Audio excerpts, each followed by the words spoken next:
আমি আমি লাইভ আসসালামু আলাইকুম। আমি লাইভ করতেছি। অসংখ্য অসংখ্য এসিএস এর তারকা। ঠিক আছে, আজকে শুরু থেকে বা আমরা একটা চান্স পাওয়ার পর থেকে আমরা শুরুতে সৃষ্টিকর্তার কৃতজ্ঞতা প্রকাশ করি, তারপরে আমার কৃতজ্ঞতা প্রকাশ করি, তারপর শিক্ষকদের, তারপর আমাদের মতো প্ল্যাটফর্মকে। খুব কম সময় হয় যে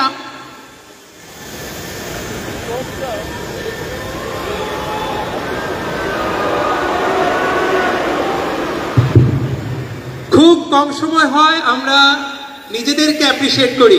একটা বড় হাততালি হবে শুধুমাত্র নিজের জন্য। আমরা অনেকক্ষণ ধরে কথা শুনলাম, আমি তেমন কিছুই বলবো না, শুধুমাত্র আমার ভার্সিটি জীবনের বা আমার মেডিকেল কলেজ জীবনের থেকে একটা লার্নিং সবার সাথে আমি শেয়ার করতে চাই।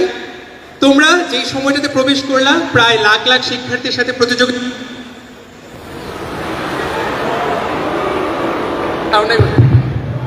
প্রায় লাখ লাখ শিক্ষার্থীর সাথে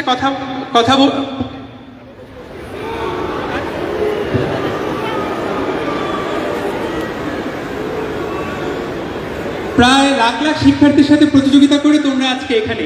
এটা আজকে অবশ্যই এইটা তোমাদের মুহূর্ত, এইটা তোমাদের দিন।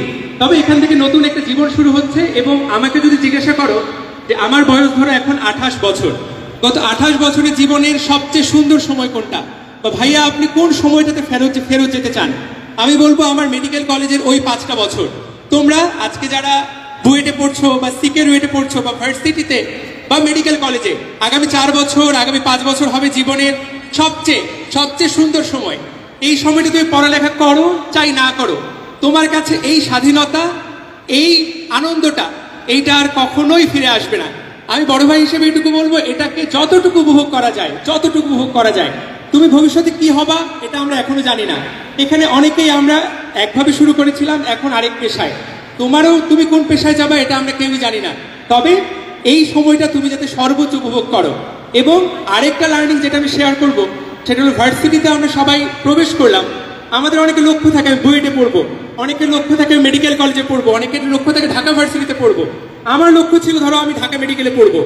এবং চান্স পাওয়ার পর তোমরা বিশ্বাস করবে না, এরপরে আমি কিছুদিন লক্ষ্য শূন্য হয়ে গেলাম, আমার আর কোনো এইম ইন লাইফ নাই। কারণ আমার এইম ইন লাইফ ছিল অ্যাডমিশন টাইমে আমাকে মেডিকেল কলেজে চান্স পেতে হবে। এবং তারপর আমি চান্স পাওয়ার পর দেখলাম যে আমি পড়ালেখায় মোটামুটি কেয়ারলেস, পড়ালেখা করি তো করি না, আইটেম দেই না, পরীক্ষাগুলো ঠিক মতো দিচ্ছি, খুব একটা ভালো হচ্ছে না। এরপর 6 মাস 1 বছর যাওয়ার পর দেখলাম যে বন্ধু বান্ধবরা ওরা শুরু থেকে কিছুটা সিরিয়াস, তারা আমাকে পড়ালেখায় একাডেমিকভাবে কাটিয়ে যাচ্ছে। তখন আমার মনে হলো যে না, আমার একটা হলেও ছোটখাটো হলেও গোল সেট করা দরকার। এবং তারপর আমার মনে হলো যে না, মেডিকেল কলেজে যতদিন আছি পড়ালেখার মতো করা দরকার।